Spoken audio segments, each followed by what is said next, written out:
आपण बनवतोय उन्हाळ्यातला स्पेशल आणि माझा मोस्ट फेवरेट पदार्थ, तिखट गोड आंबट आणि झणझणीत असा मँगो साल्सा। त्याच्यासाठी मी पिकलेला आंबा लांब कट करून घेतलेला आहे। त्याच सोबत कांदा, टोमॅटो, कच्ची कैरी, हिरव्या मिरच्या आणि काकडी सुद्धा लांब कापून घेतलेली आहे।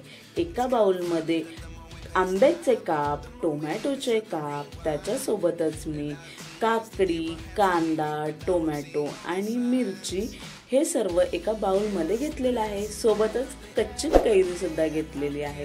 ह्या सगळ्यावरती मी आता टाकून घेणार आहे आपले अगदी बेसिक मसाले, ते म्हणजे चवीनुसार मीठ, अर्धा चम्मच भर काळे मिरे पूड आणि अर्धा चम्मच भर जिरे पूड, अर्धा लिंबू बेनात अजिबात कंजूसी करू नका। मस्तपैकी 1 चम्मच भरून हिरवीगार कोथिंबीर झाल्यावरती क्रंच येण्यासाठी म्हणून भाजलेले शेंगदाण्याचे दाणे आणि डाळिंबाचे दाणे हे टाकून मस्तपैकी हलक्या आणि अलगद हाताने हे सर्व मिश्रण मिक्स करून घ्या आणि पटकन एक टेस्ट घ्या, कारण का तुम्ही कंट्रोल करू शकणार नाही। इतका सुरेख आणि कमाल सुंदर असं कॉम्बिनेशन दिसतंय। कलर्सचं सुद्धा डोळ्यांना सुद्धा छान वाटतंय, खायला सुद्धा तितकंच छान वाटतं। म्हणून म्हणते पटपट उठा, आंब्याचा